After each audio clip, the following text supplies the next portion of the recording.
अब खड़े हो गए तो उनको पूछा गया, भाई कौन हो, क्या हो, कोई नहीं पहचान पाया। हाँ। तो उन्होंने कहा साहब मैं तो फलाना हूँ। कहते तुम फलाने हो यार, तुम इतने क्यों डर रहे हो? कहने साहब वो तो सब ठीक है,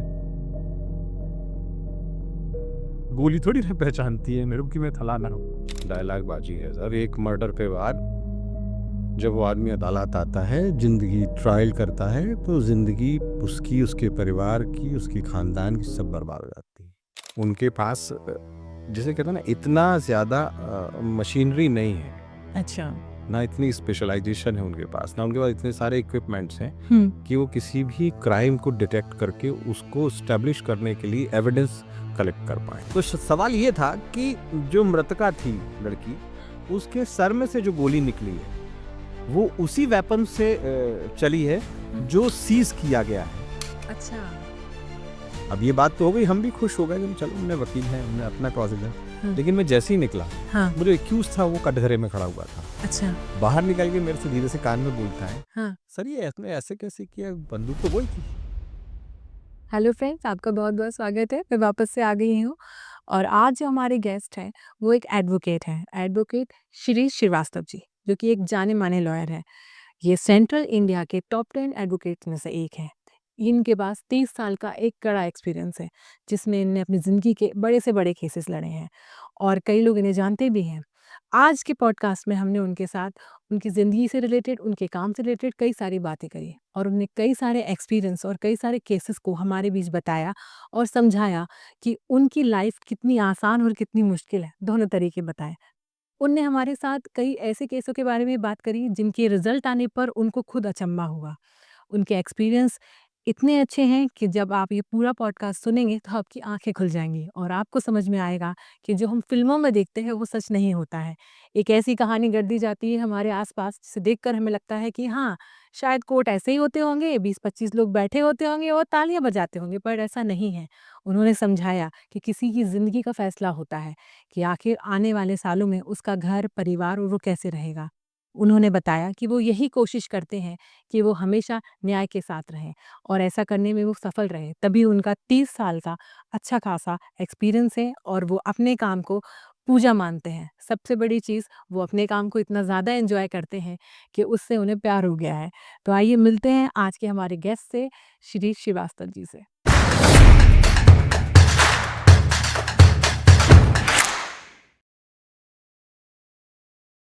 सर, आपका बहुत-बहुत स्वागत है और मेरे शो में पहली बार कोई एडवोकेट आए हैं और ये जानकर मुझे बहुत खुशी हो रही है, क्योंकि मैंने कहीं पढ़ा था कि ज़िंदगी में सारे दोस्त, जान-पहचान वालों में एक एडवोकेट होना चाहिए। तो आज मुझे बहुत खुशी हो रही है सर, आपका बहुत-बहुत स्वागत है। कैसा लग रहा है सर आपको आकर? सर ये पहला एक्सपीरियंस है। सर, उम्मीद करती हूँ कि ये बहुत अच्छा रहे और आप आगे भी आते रहें, क्योंकि जब मैं ये पॉडकास्ट की तैयारी सर कर रही थी, तब दिमाग में इतने सारे क्वेश्चन आ रहे थे कि मुझे लग रहा था कि एक एपिसोड से तो कुछ होने वाला नहीं है और उम्मीद करती हूँ कि हम आगे भी कई सारे पॉडकास्ट करेंगे सर। तो स्टार्ट सर इसी बात से करती हूँ, क्योंकि जैसे मैंने आपका अवीज़ी से पढ़ा था कि आपके फादर एक अच्छी गवर्नमेंट पोजीशन पे थे। तो दैट टाइम से सर आप जब आए थे, तो पेरेंट्स का सोचना ही होता है कि बच्चा या तो कलेक्टर बनेगा या एसपी बनेगा। तो इस फ़ील्ड में आने का सर रीज़न क्या है, या कोई ऐसा वाक़या हुआ, थोड़ा बताएँगे हम सबको आप? ये बात तो सही है कि मेरे पिताजी का और माताजी का भी यही एक सपना था कि लड़का जल्दी से सेटल हो जाए, उसकी शादी वादी करा दो। जी। लेकिन मैं अगर बेसिकली बताऊं तो मैं एडवोकेट बाई चांस हूँ। ओके। मेरा कोई प्लानिंग नहीं था कि मुझे वकील बनना है। जी, जी। मैं तो हॉकी खेलता था, हाँ सर, हॉकी सर। टीम में था। जी। मैंने एमएससी किया हुआ है। जी, जी सर। लेकिन एमएससी करने के बाद अब कॉलेज से तो आपको बाहर होना पड़ता। लेकिन यूनिवर्सिटी टीम में ज़रूरत थी खिलाड़ी की। अच्छा, जिस पोजीशन में खेलता था वो पोजीशन में ही खेलता था। अच्छा। तो सिलेक्शन हुआ तो उन्होंने कहा, भई अब एमएससी के बाद क्या करें? उन्होंने कहा लॉ कर लेते हैं। और लॉ करना मेरे फादर का भी एक तरह से मेरे को एडवाइस थी कि भाई एक हिंदुस्तानी को लॉ ज़रूर करना चाहिए, हिंदुस्तान के कानून की जानकारी तो होना चाहिए। जी। तो लॉ में एडमिशन ले लिया या दिलवा दिया गया। अब उसके दौरान वो दंगा हो गया, हाँ, बाबरी 92। मस्जिद का 92 में। जी। सारे टूर्नामेंट कैंसल हो गए। हुँ। कैंसल हो गए तो हमने भी सोचा लॉ कर लें और पिताजी की भी मर्ज़ी पूरी हो जाएगी और अपना भी कम से कम एक डिग्री बढ़ जाएगी, बस इसलिए वकील बने। और लक बाय चांस और सर आप काफ़ी सक्सेसफुल हैं सर, जैसा मैं देख रही हूँ, 2-3 दिन से आपके बारे में ही पढ़ रही हूँ सर, तो ये तो मुझे जानकर ही बहुत खुशी हुई और मुझे भी गर्व हो रहा था कि आप हमारे शो में आ रहे हैं सर। सर तो जैसे आपने 92 का सर ज़िक्र किया सर, लास्ट ईयर सर अभी 2-3 साल पहले इसका फैसला आया है। तो सर दैट मोमेंट आपके क्या विचार थे? ये सडनली मैं पूछना चाहूँगी क्योंकि 92 का अभी ज़िक्र हुआ हमारे बीच में तो तब आपने दंगे भी देखे थे कि बाबरी मस्जिद विध्वंस और जब राम मंदिर बना हमारा उसका फैसला आया सर, तो दैट टाइम सर फीलिंग्स कैसी थी थोड़ा बताइए? ये जो तारीख है पिछले साल जनवरी, जी, 23 जनवरी, जी। मुझे ऐसा लगता है कि अब देश में 2 बार दिवाली मनना चाहिए। बिल्कुल, एक 23 जनवरी को जी, और एक जो हमारे पंचांग से और दिवाली आती है। मुहूर्त से निकलती है वो दिवाली। क्योंकि मुझे ऐसा लगता है कि मेरी लाइफ में जी, वो एक ऐसा एक्सपीरियंस और ऐसा क्षण या पल था जी, कि मुझे ऐसा लगा कि हाँ, मैं किसी एक ऐसी यादगार घटना का साक्षी बना हूँ, जो कि बड़े भाग्यशाली लोगों को इस तरह का अवसर मिलता है। तो बिल्कुल। ये मेरे लिए तो बहुत जिसे कहते हैं ना कि जिसे अवर्णनीय अनुभव है। कि 500 साल तक का तप हम बोल सकते हैं सर। तो रामलला अपने जगह पे आए सर, मतलब ये आपने जब 92 का ज़िक्र किया तो मेरे दिमाग में वही चीज़ आई क्योंकि उस टाइम तो मैं बहुत छोटी रही थी, तो मुझे याद नहीं था।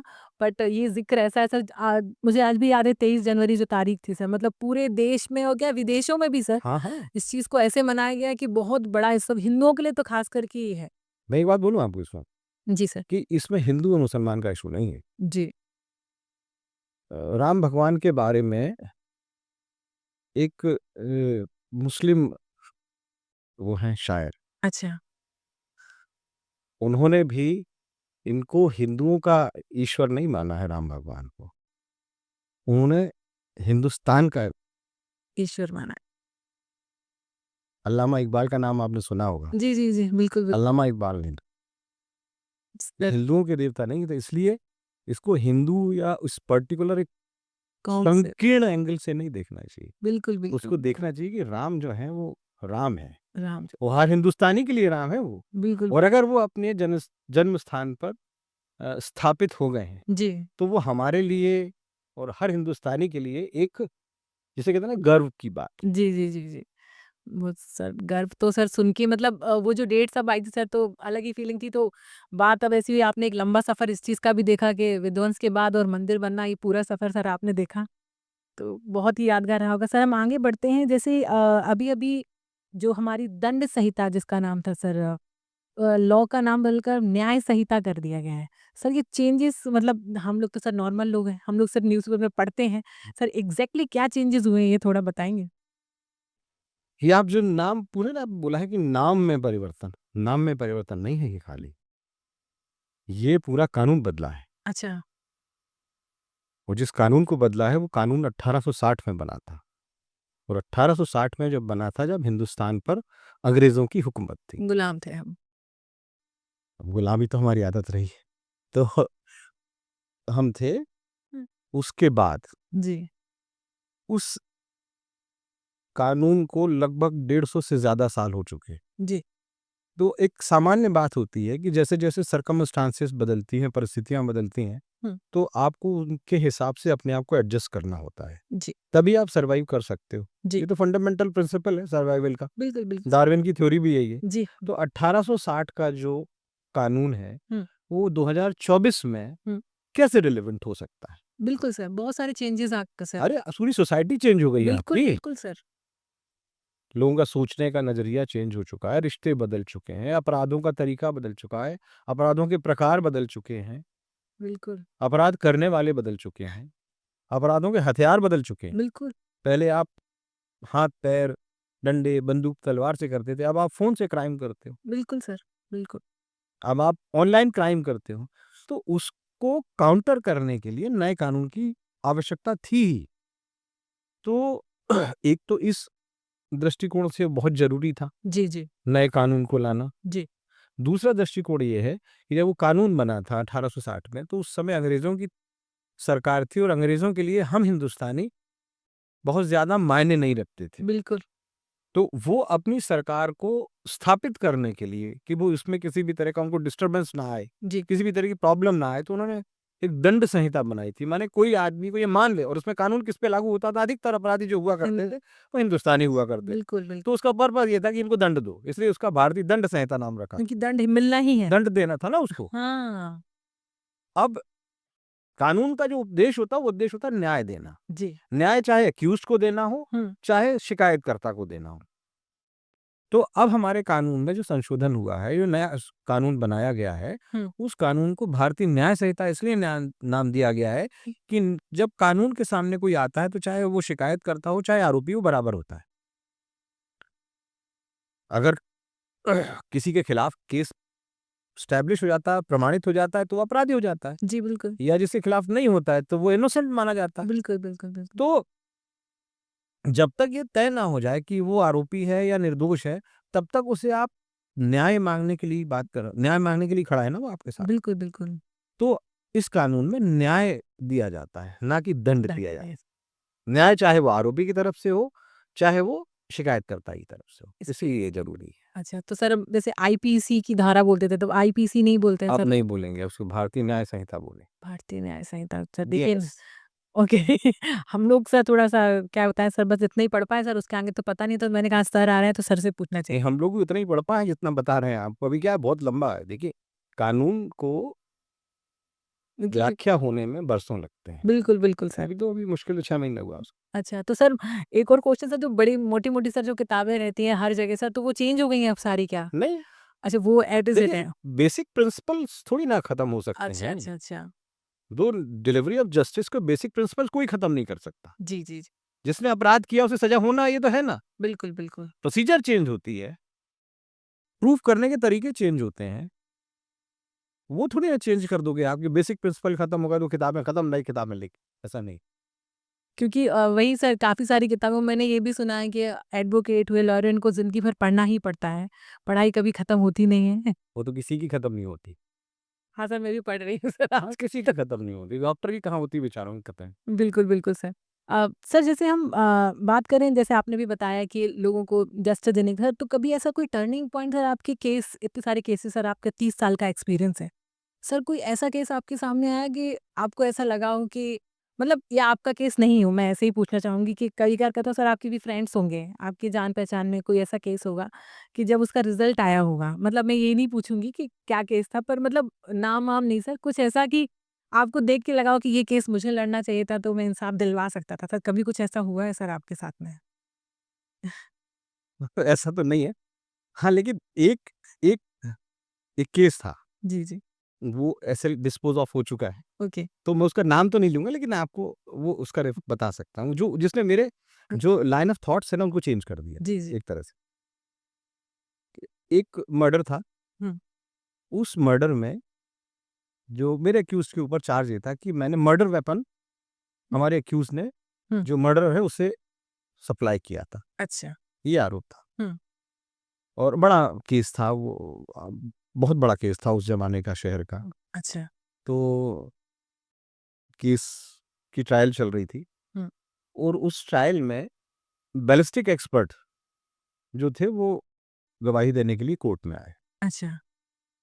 तो सवाल ये था कि जो मृतका थी लड़की, उसके सर में से जो गोली निकली है वो उसी वेपन से चली है हुँ, जो सीज किया गया है। अच्छा। ये सवाल था भाई। क्या? अगर आप चेन ऑफ एविडेंस को कनेक्ट करना हो, हुँ, तो एक वेपन आपने अक्यूज से जब्त कर लिया, जी। और उस वेपन से चली हुई गोली मृतका के या मरने वाले के सिर या बॉडी से मिल गई हुँ, और वो मैच कर गई, तो एक एविडेंस हो जाता कि हाँ भाई, ये बंदूक इनसे जब्त हुई हुँ, और इस बंदूक से ये लड़की मरी, क्योंकि जो गोली चली वो इसी बंदूक से चली है। जी। तो बैलिस्टिक एक्सपर्ट से हम लोगों ने क्रॉस एग्जामिनेशन किया, हुँ, और फाइनली बैलिस्टिक एक्सपर्ट से मैंने एक सवाल पूछा लास्ट में, तो उसने कहा कि हाँ साहब, मैं ये ओपिनियन नहीं दे सकता कि ये लड़की के सर से जो गोली निकली है हुँ, वो गोली इसी बंदूक से चली है जो कि एक्यूज से सीज किया गया है, जब्त किया गया है। कि उसने बोल दिया। हुँ। इट मीन्स एक बहुत बड़ा, जिसे कहते हैं प्रोसिक्यूशन के केस में एक बड़ा भारी लैकुना आ गया, बहुत बड़ा प्रॉब्लम आ गया। बिल्कुल, बिल्कुल सर। तो जज ने भी उससे पूछा, तो उसने कहा सर मैं कंफर्म नहीं हो कह सकता कि ये बंदूक, इसी बंदूक से ये गोली चली है। अब ये बात तो हो गई, हम भी खुश हो गए कि हम चलो हमने वकील है, हमने अपना क्रॉस एग्जाम। हाँ। लेकिन मैं जैसे ही निकला, हाँ। मुझे एक्यूज था वो कटघरे में खड़ा हुआ था। अच्छा। बाहर निकल के मेरे से धीरे से कान में बोलता है, हाँ। सर ये ऐसे ऐसे कैसे किया, बंदूक तो वही थी। My God sir!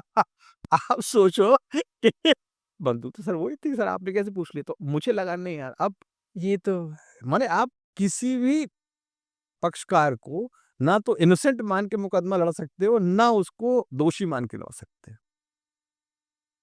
तो आप सोचो, वो बोलता है मुझसे धीरे से, बंदूक तो वही थी, गोली तो वही थी। बताइए सर। तो हम लोगों को ये इस तरह का एक्सपीरियंस होता है। नहीं सर, ये तो क्योंकि हम लोग सर मूवी में ही देख पाते हैं ये एक्सपीरियंस। हम लोग को लगता है नहीं ऐसा नहीं होता होगा, अब कुछ और होगा, कोई किसी की एंट्री होगी, वो सब बदल देगा। वो ऐसा कुछ कुछ नहीं, ऐसा कुछ नहीं है। अ, सर आप एक 30 साल का सर आपको एक्सपीरियंस हो चुका है अपने क्षेत्र में, तो सर कुछ ऐसी चीज़ें, कुछ ऐसा समय होगा कि यहाँ ये चेंजेस होना चाहिए। तो आपके हिसाब से कहीं कानून प्रणाली में ऐसे कुछ चेंजेस होने की ज़रूरत है क्या? चेंज तो वैसे हो चुका है, अभी 3 चेंज हो चुके हैं। अच्छा। एविडेंस एक्ट पे भी हो गया है, हुँ। सीआरपीसी में भी हो गया है हुँ। और आईपीसी में भी हो गया है, नए कानून बन गए हैं, नए कानून बन 3 गए। हो गए हैं। हाँ। और सिविल लॉज में तो लगभग थोड़े-थोड़े समय में होते ही जा रहे हैं, अमेंडमेंट होते ही जा रहे हैं। अच्छा। बिल्कुल। और मेरा जो परसेप्शन है, मेरा जो जिसे कहते हैं एक्सपीरियंस के बेस पे जो मेरी सोच है, हुँ। कानून तो हमारे यहाँ बहुत सारे हैं, लेकिन दिक्कत क्या है कि उनका एनफोर्समेंट एजेंसीज जो है ना, हुँ। वो प्रॉपर काम नहीं करती हैं। अच्छा। उनको एनफोर्स करने वाली एजेंसीज में हम भी शामिल हैं, पुलिस भी शामिल है, जज साहब भी शामिल है, जुडिशरी भी शामिल। अगर एनफोर्समेंट एजेंसीज प्रॉपर काम करने लग जाए, हुँ। तो कानून की कमी नहीं है और कानून जो है वो जिसे कहते हैं ना बहुत इफेक्टिव भी है।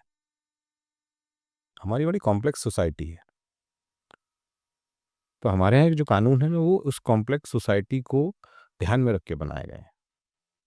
आप इस्लामी कानून या जो इस्लामी मुल्कों में कानून है उनको यहाँ अप्लाई नहीं कर सकते आप। अच्छा। तो कानून में बहुत ज़्यादा मुझे नहीं समझ में आता कि जितना होना था वो हो चुका है। बस जो उनको लागू कराने वाली एजेंसीज़ हैं, उनको अगर प्रॉपर काम करना शुरू कर दें तो बहुत आराम से हिंदुस्तान सोने की चिड़िया और शांति का टापू बन सकता है। बिल्कुल, क्योंकि वो सन्नी देओल वाला डायलॉग नहीं आएगा, तारीख पे तारीख, वो नहीं चलेगा। क्योंकि लोगों ने उस चीज़ को सर इतना पकड़ लिया, क्योंकि मुझे तो अब से देखने लगा कि फास्ट ट्रैक कोर्ट भी सर अब आ गए हैं। पर तब भी लोग वही चीज़ें रटते रहते हैं, अरे केस लगा है तो अब चलेगा, चलेगा। सर थोड़ा हमारे व्यूअर्स को फास्ट ट्रैक के बारे में बताएँगे, एग्ज़ैक्टली फास्ट ट्रैक क्या है?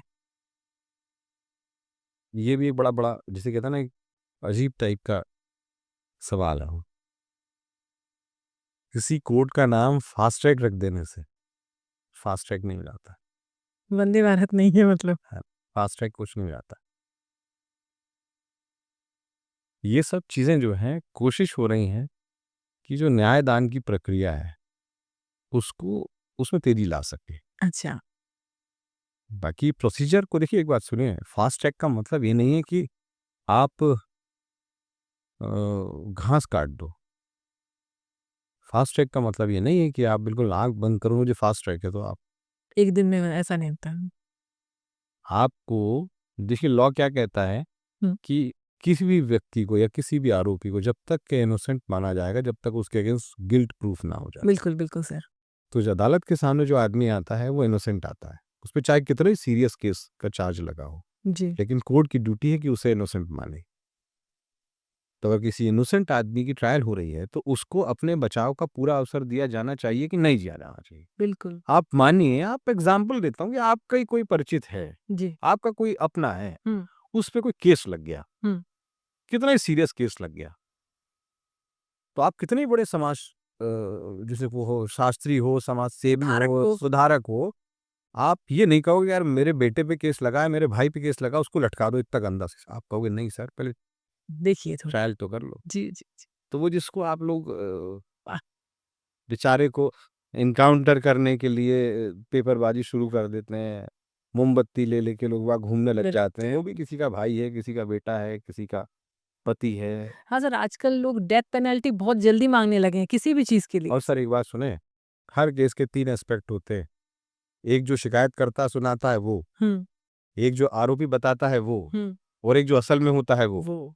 बिल्कुल सर, हर तो कहानी किसी की भी न्यायिक अधिकारी को, किसी भी वकील को ये ढूंढना पड़ता है कि सही क्या है। सर आपकी आंखों से तो कुछ नहीं बच पाता होगा। आप नहीं, ऐसा तो नहीं है, ऐसा कुछ नहीं है। देखिए, मैंने आपको बताया ना हाँ, कि हम जिसको इनोसेंट मान के चलते हैं वो कहता नहीं साहब वो तो बंदूक हुई थी। तो हम लोग कुछ नहीं है, हम लोग one of the part of the entire system है। हमको भी लोग झूठ बोलते हैं, हम भी नहीं असेसमेंट लगा पाते हैं, हम भी कई बार इमोशन से ड्राइव हो जाते हैं। तो ऐसा नहीं है, बट समझ में आता है। थोड़ा सा एजेंसीज को, थोड़ा सा काम करना पड़ेगा सर, वो एजेंसीज जो कि कानून लागू कराती हैं। दुरुस्त होना पड़ेगा थोड़ा, वो उनको फास्ट ट्रैक पे लाना पड़ेगा। हाँ, लेकिन ठीक है, बेसिकली कानून में किसी तरह की सुधार मुझे नहीं समझ में आ रहा, मुझे तो नहीं समझ में आता। और खुदा के नाम पे आप पता नहीं कहा, पता नहीं क्या करने लग जाओ। सर जैसे जब आपने अपनी प्रैक्टिस शुरू करी होगी sir, that moment divorce cases और आज के डिवोर्स केसेस में कितना अंतर है, कितना मतलब बड़े हैं, क्योंकि केसेस तो बड़े ही होंगे ऑब्वियस, जब मैंने भी देखा सर, तो अंतर कितना आया है बताएंगे आप थोड़ा सा? आप असेस कर लो, जब मैंने वकालत शुरू करी थी उस समय कोई स्पेशल कोर्ट नहीं हुआ करता था अच्छा, फैमिली पारिवारिक विवादों के लिए। अच्छा, जो नॉर्मल जो अदालतें लग रही हैं उन्हीं में से एक अदालत को फिक्स कर दिया जाता था, भाई इस अदालत में आपके परिवार के विवाद से संबंधित मुकदमे लगेंगे। हम्म, और हफ्ते में 15 दिन में 1 या 2 केस कभी सुनवाई में आते थे हम लोग। कभी कभार हाँ, आते थे। आज हम्म, भोपाल भर में 4 फैमिली कोर्ट्स हैं और हर कोर्ट में लगभग 200 केसों की सुनवाई रोज होती है। डेली होती है। 200 केस लिस्ट होते हैं। तो आप लगा लीजिए, कैलकुलेट कर लीजिए कि क्या सिचुएशन है इस समय सोसाइटी की और क्या हमारे समय में रही होगी बिल्कुल जब हमने शुरू करी थी वकालत। सर, जैसे सर आप देख रहे हैं 200 केस डेली हो रहे हैं सर, तो इसका सबसे बड़ा रीज़न क्या है? आजकल के डिवोर्स का सबसे बड़ा रीज़न, क्योंकि पहले तो मुझे लगता है कि लगता था कि फैमिली डिस्प्यूट होते हैं या क्या होता है, मतलब मुझे तो एग्ज़ैक्टली नहीं पता, क्योंकि हम लोग नहीं जुड़े, पर आपको एग्ज़ैक्टली वो केसेस का रेशियो मालूम होगा कि सबसे बड़ा कारण क्या होता है डिवोर्स का आज की डेट में? जब सर मुस्कुराते हैं, सर को बहुत अच्छा आंसर पता होता है। देखिए कि मैं आपको बताता कि मेरा एक्सपीरियंस है, जी। इट्स नॉट यूनिवर्सल कि मैं ओके, सही। Okay sir.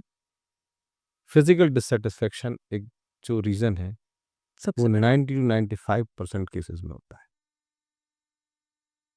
और उसे कोई ओपनली बोलता भी नहीं है। कोई नहीं बोलता। कोटेड कर देते हैं दूसरी चीज़ों से। हाँ, मम्मी उसका एग्जाम्पल भी दे सकता हूँ। जी।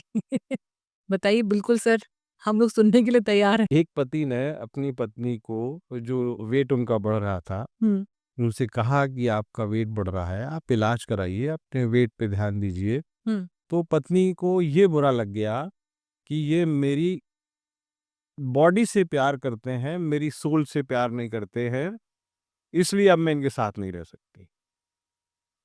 बाद में जब वो मेरे पास बुलाया मैंने दोनों मियाँ बीवी को, तो उस पर पति ने ये बोला हुँ, कि सर इनका वेट बढ़ रहा है, ये हेल्थ इश्यूज आएंगे, तबीयत खराब होगी, एज कम है, हमारा बच्चा छोटा है, तो मैं इलाज कराने और वेट कंट्रोल करने के लिए एडवाइस करता हूँ, सलाह देता हूँ, बोलता हूँ, कई बार गुस्से में बोल देता हूँ, झगड़ा कर लेता हूँ, बिल खान पीन पे नियंत्रण करने के लिए बोलता हूँ, ये रीज़न है।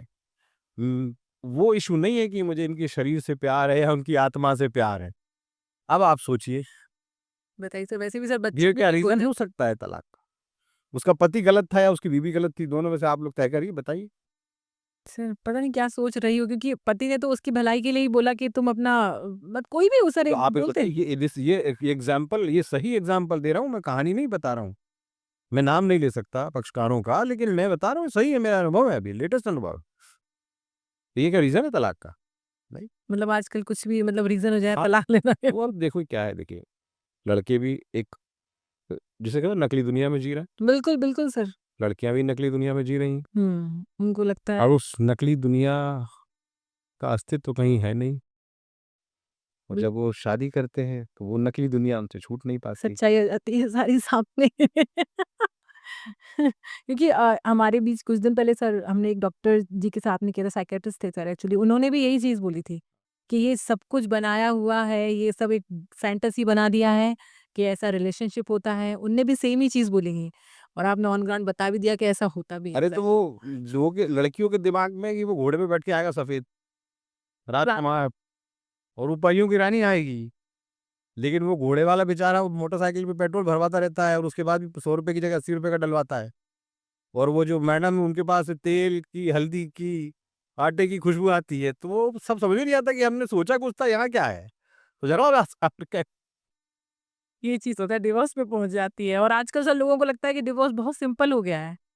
ये बहुत लोगों को लगता है, लेकिन मुझे लगता है कि खिस्ता सर काफ़ी लंबा है सर ये, क्योंकि मैंने जितना भी देखा है, एक तो सर होता है, मैं यही पूछना, एक होता है म्यूचुअल अंडरस्टैंडिंग सर, अगर 2 लोग रेडी हैं डिवोर्स के लिए सर, तो क्या तुरंत डिवोर्स मिल जाता है क्या? ऐसा कुछ होता है क्या?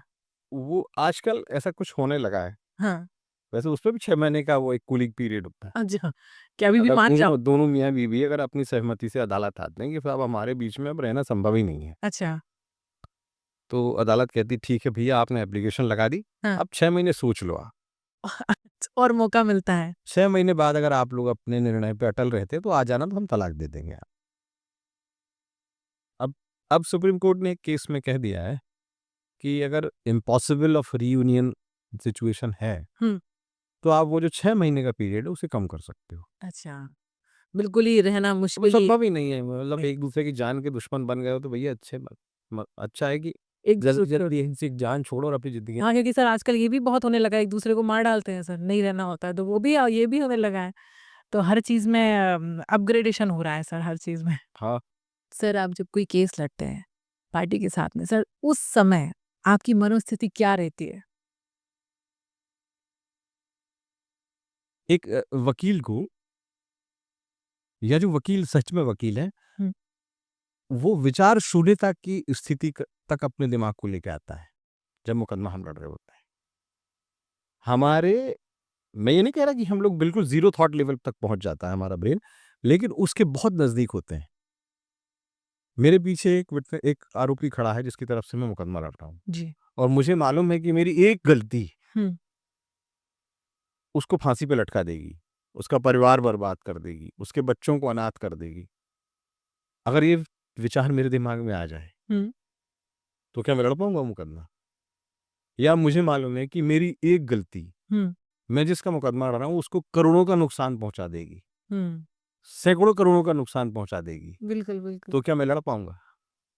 या मेरा जो बाजू वाला वकील है, हाँ, जो मेरा खिलाफ का वकील है, वो क्या बोल रहा है, हुँ, वो किस तरह का मेरे अगेंस्ट में अपना एविडेंस ला रहा है, मुकदमा केस ला रहा है। हुँ, अगर मैं उस पे कॉन्संट्रेट करूंगा या उस पे ध्यान दूंगा तो मैं क्या अपने लड़ पाऊंगा? इसलिए वकील जो है, सीनियर वकील है और जो वाकई वकील है, वो आप मान के चलिए एक योगी टाइप हो जाता है जिस समय मुकदमा लड़ता रहता है। जी, क्योंकि हमने कुछ नहीं सोचना, हमारे सामने तो वो कागज होता है, जी, हमारा केस होता है जी, और हमको हमारे जो हमारा डिफेंस है या जो हमारा केस है, उसको एस्टैब्लिश करने की जो भी रिक्वायरमेंट होती है, उसी पे कॉन्संट्रेट करके केस लड़ना होता है। तो ये मान के चलिए कि उस समय लगभग हम लोग विचार शून्यता की स्थिति में होते हैं। फ़ोकस क्लियर केस होता क्या है। है? इतना फोकस क्लियर होता है। बिल्कुल। तभी लड़ पाते हैं, नहीं तो नहीं लड़ सकते आप। हाँ, यहाँ-वहाँ दिमाग जाएगा तो फिर सर प्रॉब्लम अब वो सही बात है। डॉक्टर मान लीजिए ऑपरेशन कर रहा है बेचारा, जी, किसी के हार्ट का ऑपरेशन कर रहा है, हाँ, अगर वो विचार शून्यता की स्थिति में नहीं जाएगा तो वो सोचेगा अरे कहीं इस गलत कैंची ना लग जाए, गलत सुई ना लग जाए, हाँ, तो वो भी इसी लेवल पे काम करते हैं। बिल्कुल, तो बिल्कुल। ये प्रोफेशनल्स का हुँ, कंसंट्रेशन लेवल बहुत हाई होता है, उनकी इंटीग्रिटी पे या उनकी वर्किंग पे लोगों को ऑब्जेक्शन लेना एक अलग बात है, लेकिन संभव ही नहीं है। बिल्कुल सर, जो आप बता रहे हैं सर, जैसे क्योंकि सर एज़ अ अभी हम लोग सर इतना, क्योंकि ऐसा पाला नहीं पड़ा हम लोगों का, पर हम लोग जितना सुनते हैं, देखते हैं, उस हिसाब से जब आपकी आज मैंने बात सुनी, तब समझ में आया कि ये भी एक तरीके का हाई लेवल मेडिटेशन है, जो आपको करना ही होता है, क्योंकि सर सही बात है, वही है सर, निर्दोष को कुछ नहीं होना चाहिए और दोषी बचना नहीं चाहिए। हाँ, ये तो यही यही सब है सर। तो बिल्कुल सर, ये चीज़ आपने हम लोगों को, व्यूअर्स को, सबको बहुत अच्छी बताई। सर केस में आगे जैसे आपने बात करी, सर लाइफ में कोई एक ऐसा केस जो आपके लिए माइलस्टोन, कुछ ऐसा रहा हो कि जिसको लड़ने के बाद आपको लगा हो कि हाँ, हाँ, आज मेरा वकील बनना सफल हुआ है। कोई ऐसा केस सर कोई है क्या? है, है। अब वो उस केस के बाद मुझे ऐसा लगता है जी। कि हो गया भाई। अच्छा। हाँ। अभी एक मंडीदीप की एक फैक्ट्री थी। जी सर। उस फैक्ट्री में 2014 में आग लगी थी। जी। इंश्योरेंस था, हुँ। इंश्योरेंस क्लेम किया, इंश्योरेंस कंपनी ने रिफ्यूज़ कर दिया क्लेम। जी। वो कंपनी अदालत में आई अपने मुकदमे को लेके हुँ। और उस मुकदमे को सौभाग्य से हुँ। मुझे मिला वो। हुँ। उसमें लगभग 190 करोड़ का क्लेम था वो। अच्छा। और वो म मतलब मध्य प्रदेश की जो जुडिशियल हिस्ट्री है, उसका सबसे बड़ा कमर्शियल कोर्ट केस था वो। तो वो मुकदमा हमने लड़ा। उस मुकदमे में बहुत सारे कानून इन्वॉल्व थे। इंश्योरेंस लॉ था, सिविल प्रोसीजर कोड था, फोरेंसिक लॉ था, आपके आईआईटी के भी एक्सपर्ट्स की उसमें ओपिनियन थी, अच्छा। कई चीज़ों की। तो माने वो बड़ा, जिसे कहते हैं ना कि बड़ा, उसमें किस्मत वालों को इस तरह का केस अपनी लाइफ में मिलता है। अच्छा। तो वो मुझे मिला था हुँ। और बस जीत गए वो केस। अब बहुत। जीत गए हाँ। तो उसमें कोर्ट ने जो जजमेंट किया है, तो उसमें जिस दिन जजमेंट हुआ था उस तारीख तक 250 करोड़ रुपए 250 करोड़। रिकवरी का ऑर्डर किया है अगेंस्ट इंश्योरेंस कंपनी। अच्छा। और आज की तारीख में लगभग वो 300 करोड़ तक पहुंच चुका है इंटरेस्ट लगने के बाद। 300 करोड़। जी।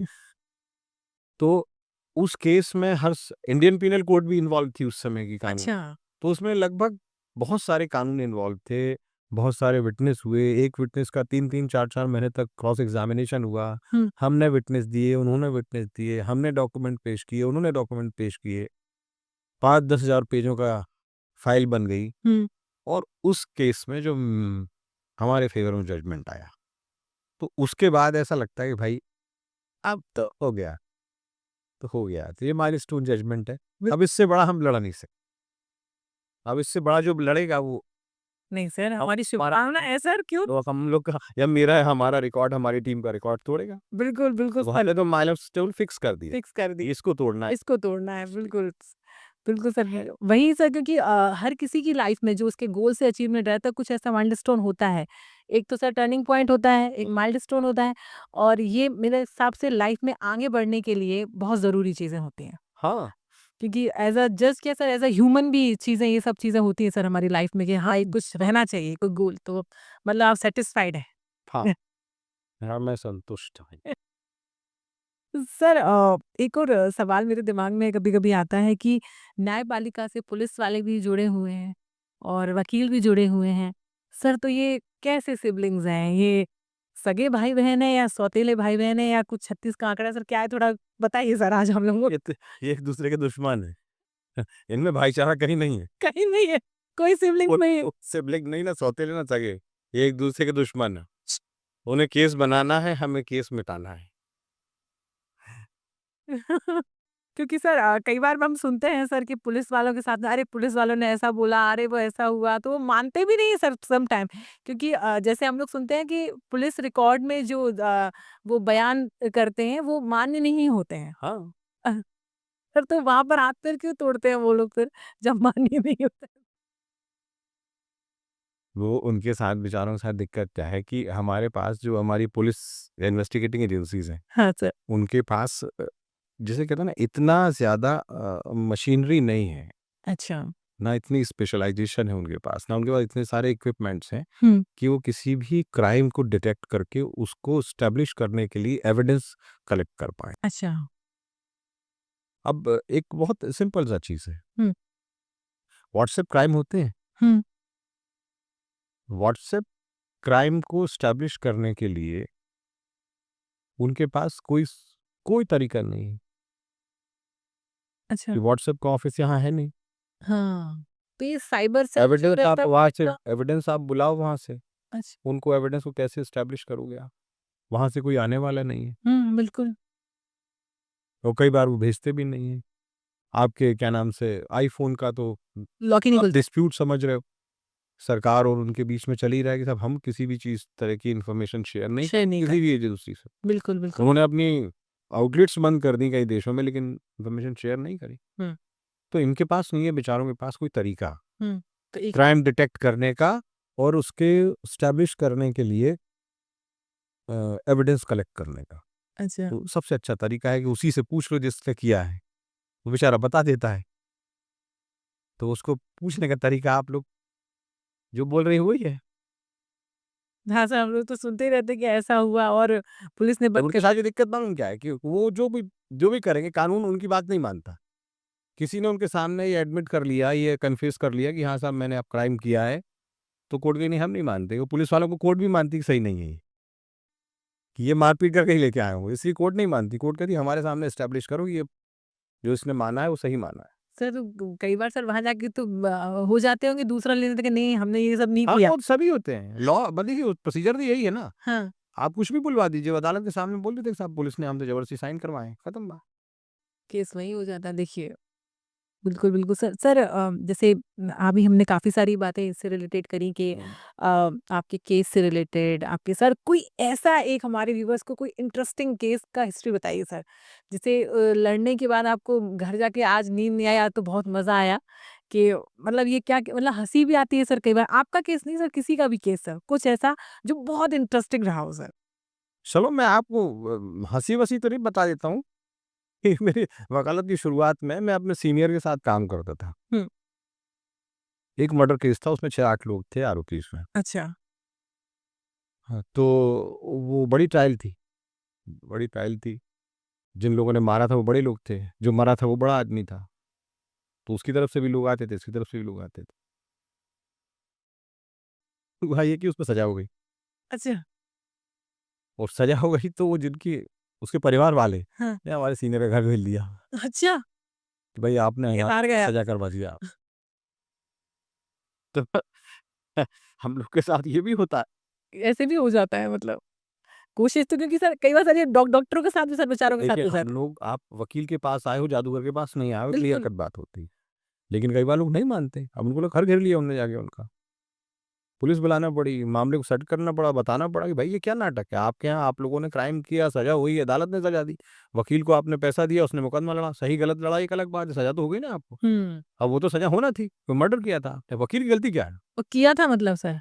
कि हाँ, हाँ, बट पर देखिए एक बात सुनिए, अगर किसी को सज़ा होती है ना, हुँ, तो ये मान के चलिए कि क्राइम तो किया होता है उन लोगों ने।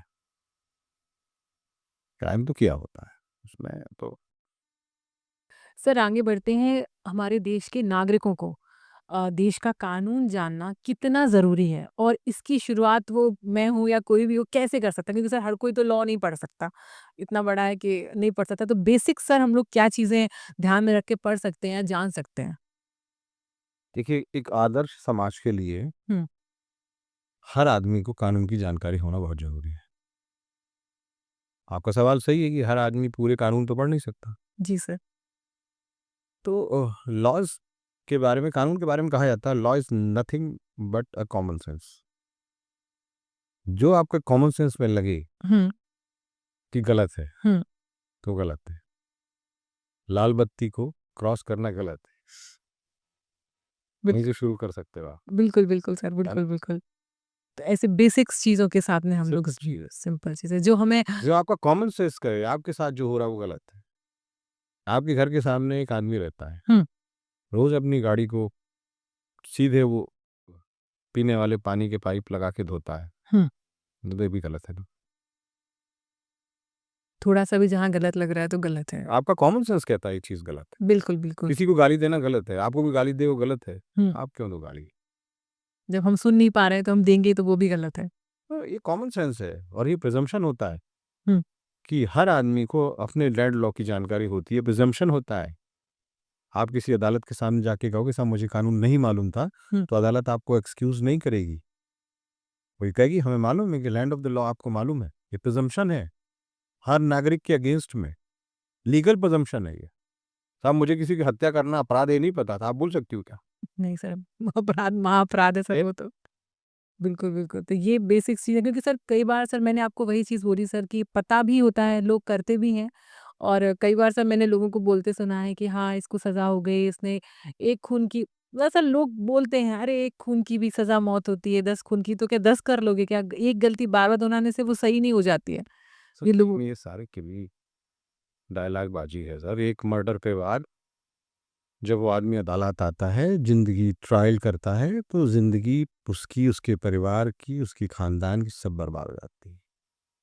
बिल्कुल ये सब बातें हैं, फिल्मों की हैं, डायलॉग हैं, जिसमें कि एक की सजा। ऑन ग्राउंड आप ही देख रहे हैं सर, हाँ, आपको ज़्यादा पता होगा। वो बिल्कुल अदालत सर। जब वो जेल में रहता है तो मैं आपको एक्सपीरियंस बताता हूँ। हुँ, उनका नाम नहीं बताऊंगा क्रिमिनल का। हुँ, वो बड़े भारी क्रिमिनल हुआ करते थे भोपाल शहर के। हुँ, उनके नाम से पूरा शहर तो क्या, प्रदेश डरता था।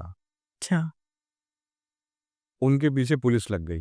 हुँ, उन्होंने कोई कांड किया, उसके पीछे पुलिस लग गई। अब पुलिस को एक ऑर्डर हो गया ऑफिशियली हुँ, कि अब इनको तो भैया एलिमिनेट करना है। वो भागे भागे फिर रहे। हुँ, उन्होंने कोशिश करी सरेंडर की, लेकिन अब नहीं कर पा रहे। अच्छा।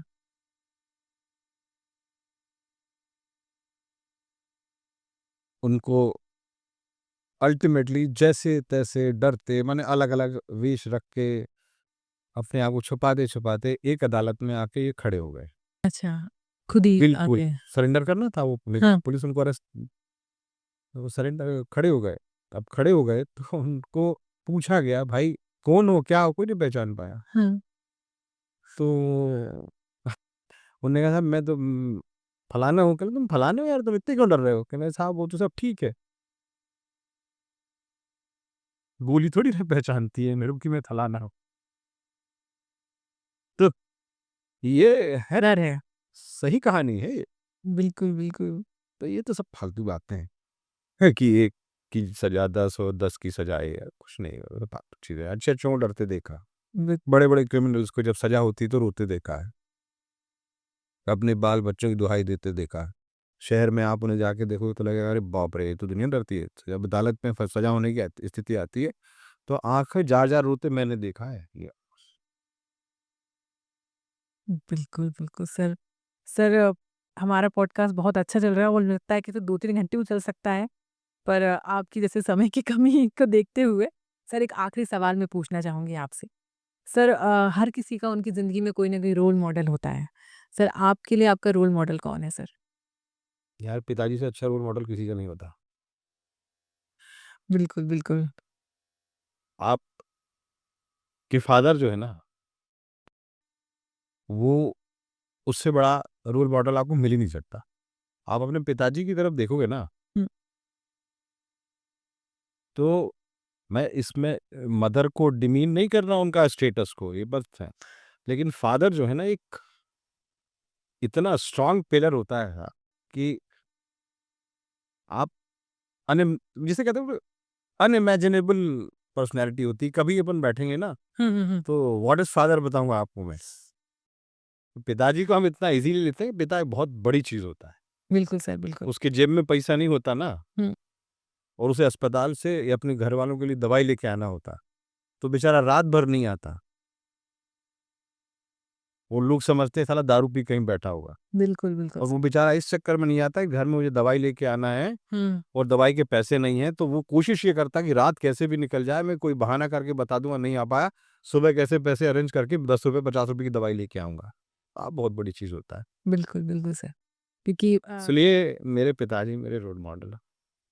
मस्त आदमी थे, कभी कोई उन्होंने नहीं कहा, मुझे एडवाइस दी, हाँ, फ्री जो जिंदगी जीना है जियो तुम। बाकी सर वही रहता पिता एक अच्छे दोस्त उनको पता है कि कब हम बच्चे के अच्छे दोस्त बन सकते हैं, कब हमें सख्त होना है। सर यही सारी क्योंकि सर यही सब चीज़ें होती हैं चाहे किसी के भी फादर हों, पता है डरना भी चाहिए, प्यार भी करना चाहिए और खुल के भी बात कर सकें। वो पिताजी के साथ बताऊं क्या रहता है, हुँ, वो चाहता बहुत है अपने बच्चों को, लेकिन वो अपनी चाहत एक्सप्रेस नहीं कर पाता। बिल्कुल सर, बिल्कुल। वो भाई मदर के साथ तो बच्चा चिपक जाएगा, प्यार कर लेगा, लड़ लेगा, झूम जाएगा, सब कुछ कर लेगा। बाप के सामने मैंने अपने पिताजी के साथ पूरी जिंदगी आमने सामने वन टू वन बात नहीं करी है, बस मदर के थ्रू बात होती थी, लेकिन ऐसा नहीं कि हमें स्नेह नहीं था। वो एक रिस्पेक्ट बोल सकते हैं सर वो। वो अजीब टाइप का रिलेशन है, वो इसलिए मैं कहता हूँ कि बाप is a very important person in the life of each and every person. बिल्कुल सर और माता-पिता ज़िंदगी में एक ही बार मिलते हैं सर। मदर का तो मैं बोली मदर तो जिसे बोलो वो तो बिल्कुल अलग ही चीज़ है वो। उसका तो डेफ़िनिशन ही नहीं है। बिल्कुल सर। लेकिन पिताजी का अलग ही जलवा है।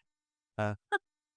नहीं सर, वो आपको देख के लग रहा है जैसे उन्होंने अपब्रिंगिंग आपकी सर करी है सर, तो देख के भी समझ में आता है क्योंकि हम देखो अब सब तक है, आप लोग अपने पिताजी की तरफ देखोगे ना, सोचोगे ना, तो आप लोगों को लगे नहीं यार हमने पिताजी को उस एंगल से नहीं देखा। आज मेरे एंगल से देखना आप लोग जाके घर पे। अभी जिसके पिताजी हों, जिसके नहीं हों तो नहीं उसके बेचारे से क्या नहीं कह सकता। बट फादर की तरफ आप देखो ना मेरे एंगल से, तो आप तो पागल हो जाओगे यार ये आदमी है क्या है? सर बहुत अच्छा लगा आपके साथ बात करके और काफ़ी सारी चीज़ें आज हमने नई-नई सीखी और हमारे व्यूअर्स को भी काफ़ी चीज़ें पता चली सर आज। और सबसे आखिरी बात जो आपने हम सबको सिखाई आज कि हमें अपने पेरेंट्स को या अपने पिता को एक अलग नज़रिए से देखना है। क्योंकि कई बार क्या होता है सब बच्चे जब छोटे होते हैं ना तब उन्हें अपने फादर लगते हैं कि अरे मेरे एक फ्रेंड बोलता है एक्चुअली कि जब बच्चे 5 साल के होते हैं तब फादर उनके लिए एक ऑनलाइन रहते हैं कि पापा ये चाहिए, पापा वो चाहिए, फिर थोड़ा बड़े होते हैं। बट सर हमें जो हमारे फादर के अंदर या हमारे मदर या पेरेंट्स के अंदर जो भी अच्छी चीज़ें होती हैं, वो लेना चाहिए और आज आपको देख के लग रहा है कि वो जहाँ भी हैं, बहुत खुश होंगे आज आपको देख के और देख रहे होंगे तो बोले वाह! क्या बात है। तो सर बहुत अच्छा लगा। थोड़ा माहौल ज़रूर थोड़ा-सा इमोशनल हो गया पर सर बहुत अच्छा लगा सर आपसे मिलके। Thank you so much sir, thanks.